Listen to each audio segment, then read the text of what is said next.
Hey everyone, welcome to another Spartan eRacing team race. We are running Monza, the 6 hour, and we're running it in the Ferrari 296. So we got quite a good start. We were actually next to the Porsche. We were meant to be behind the Porsche, so we were P23. But the Porsche was a bit delayed in pulling away, so we managed to get ahead of it. This sort of red and gold black one behind us. And we pulled into P22 straight away. We didn't have the best qualifying session, so landed up right near the back. I think sort of 4 places from the back in P21, so 25 runners in the GT3 class. This is a multi-class race, so we do have the LMDHs, and as you can see on the little track map up in the top right, the LMDHs are already on the sort of back straight heading to the bridge where they're going to go through the chicane to then head down the next straight, round the last bend and back over the start finish line. So they're already a good nearly half a lap ahead of the teams as we run through these first corners. And you can see the Mercedes behind us, the white one, does seem to have quite a lot of power down the straights. He's already gone past the Porsche. And then off in the background, that red Ferrari, he was quite a way up in front of us, but not having the easiest of times, so he went off.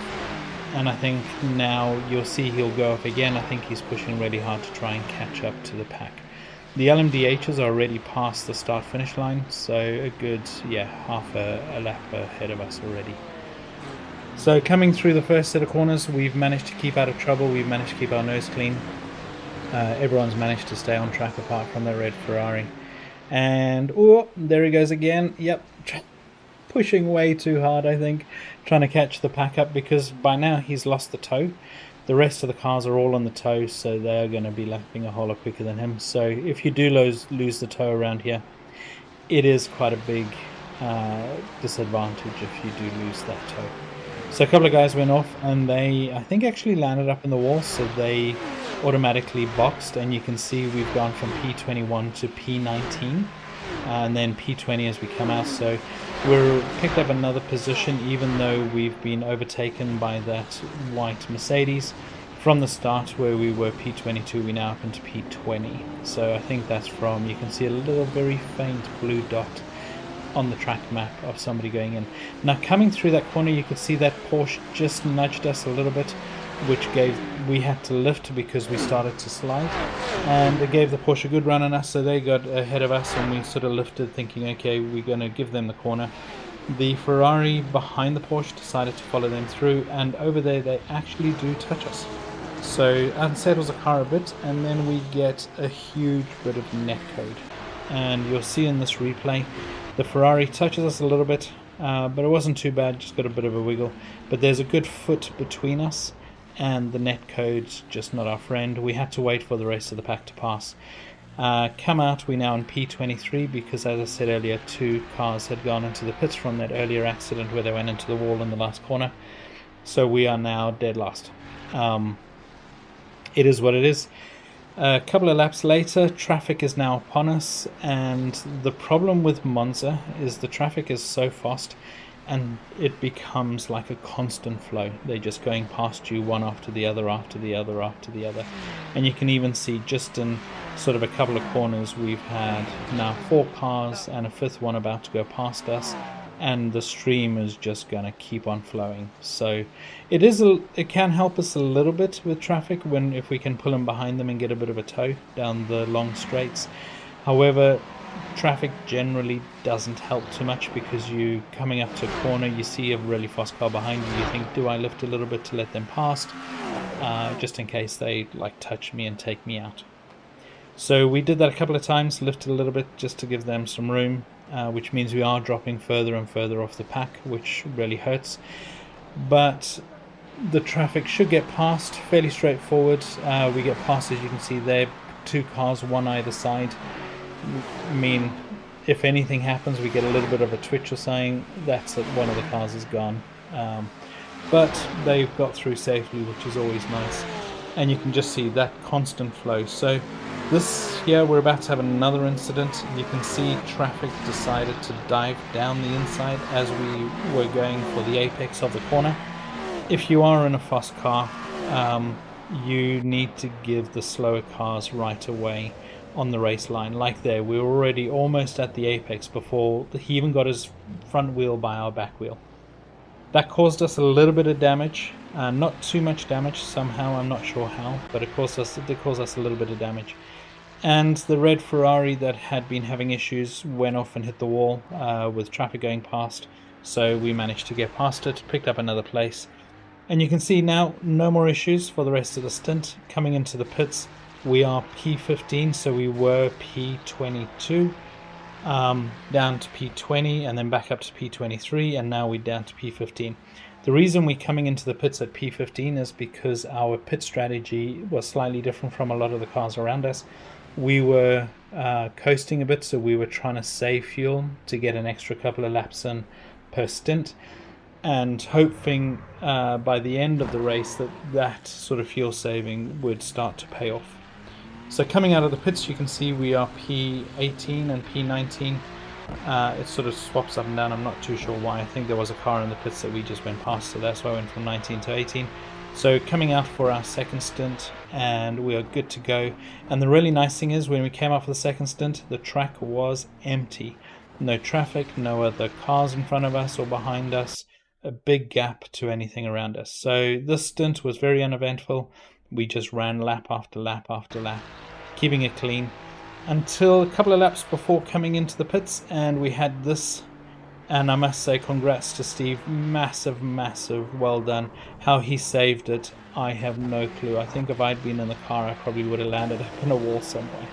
And then just after that, on the lap coming into the pits, the LMDH overtakes us and then goes really slow out of that corner. No idea why.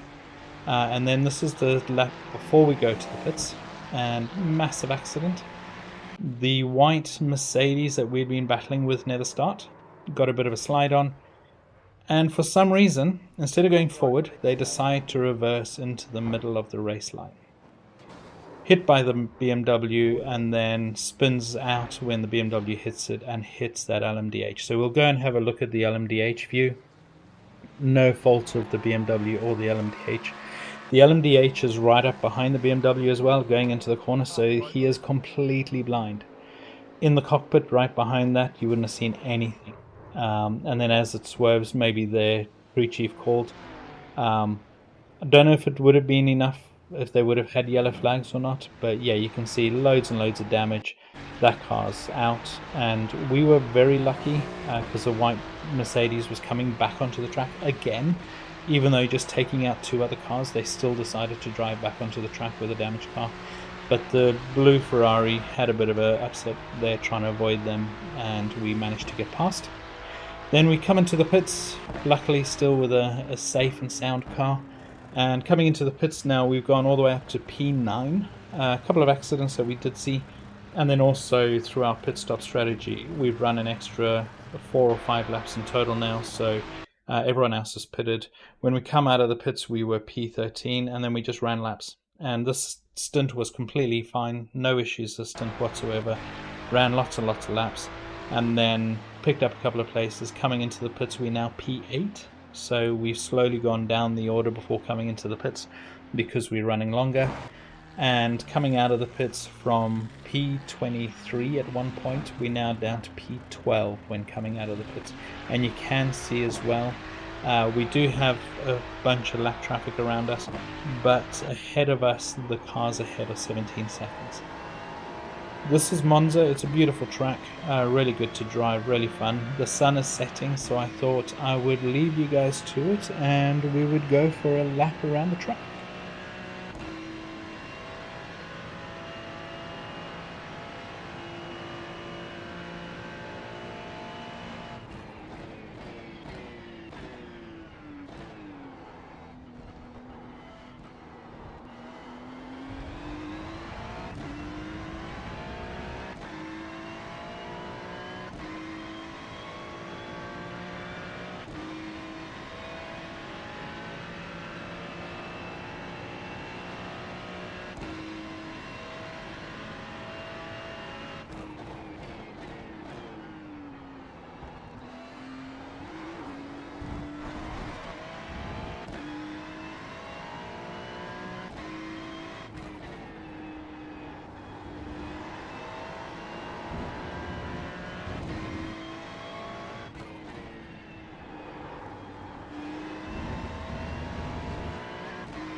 Alrighty, I hope you enjoyed that lap around the track at Monza. We finished off our stint, and as you can see, we came into the pits. Now we're coming into the pits in P6. So we are certainly making progress through our pit strategy, which is brilliant. Past a couple of cars in the pits, came in at P4 by the time we got to our stop. And coming out of the pits, we P10, but you can see P11 is right there. They've just passed us on the main straight. So we are now P11 and they are P10. And we are 4 seconds or so behind them. They're just going through that chicane at the moment. So the aim is to then push hard, try and catch them if we can, but don't push so hard that we land up sort of binning it and going into the wall or something ridiculous like that.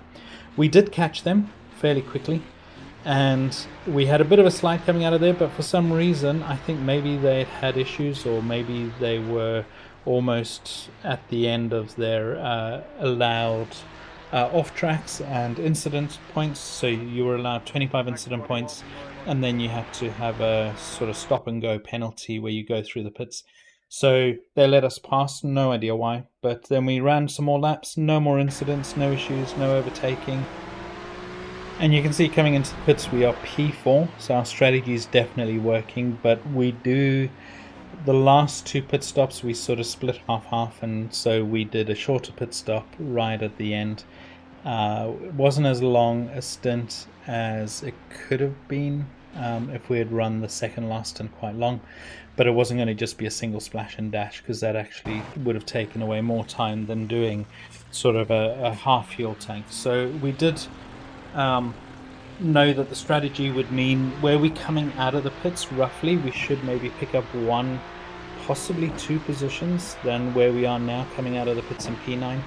But the key is we've gone from last place, so 25 cars in this class, so down in 25th, all the way up to P9 after those incidents right at the start.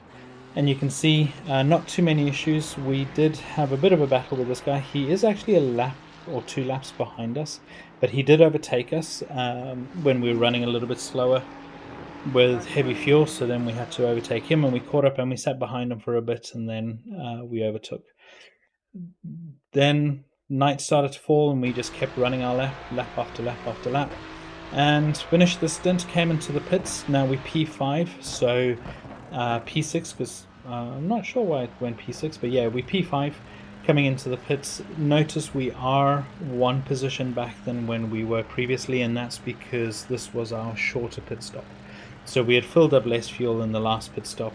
We're filling up less fuel here, and we're going to push through to the end. So coming out in P9, where we were before we went into, before the sort of sequence started, we then drop to P10 and then back to P9 because we overtook a car in the pits. And then it moves back up to P10 because somebody just went past us on the start-finish straight. That sort of car you can see slightly ahead of us. They're sort of 5 seconds ahead. They are P9 at that time. We've done a couple of laps. Somebody else went into the pits, so we've got 1 position back in the pits. We're running P9. Now into P8 because we passed another car in the pits, and the aim would be that we finish sort of P8 or P9. I didn't think at this point, we didn't think that anyone else was going to be pitting, so probably a P9 finish, possibly a P8 finish if somebody does pit. So running through a lap in the darkness. Welcome to Monza in the dark. You can see there's no side lights on the side of the track, so it's just headlights. So the cars coming up behind do help give you better visibility. When there aren't any cars behind, it is a very dark, sort of lonely track as well. So I'll let you just watch the rest of this on board for the rest of the lap. We're already halfway through, and enjoy.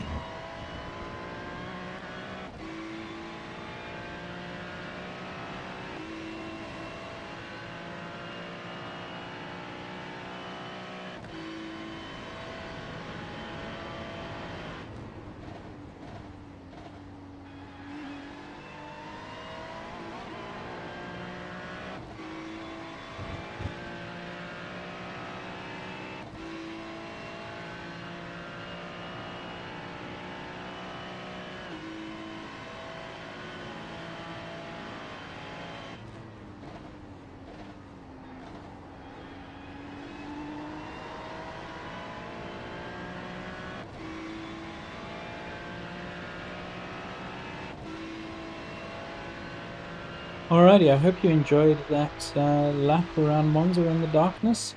We are P8 and coming around this corner quite close to the end, a couple of laps to go, and our main rival that we started with, that's gold, red and black Porsche, they actually took a little bit of a spin, so gave us position P7. As they took the spin, they went to the outside to give the LMDH the line, and yeah, just got it a little bit wrong, got onto the power a bit too early, similar to what the Mercedes did earlier, but instead of pulling into the middle of the track, they've sort of gone forward a little bit, seen that there's no traffic and then moved.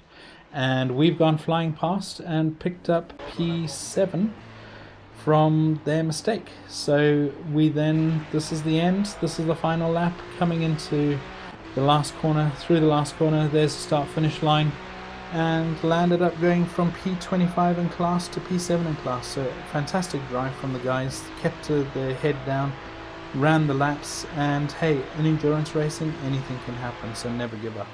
And fantastic. If you like this video, give us a like and subscribe, and thank you for watching Spartan eRacing.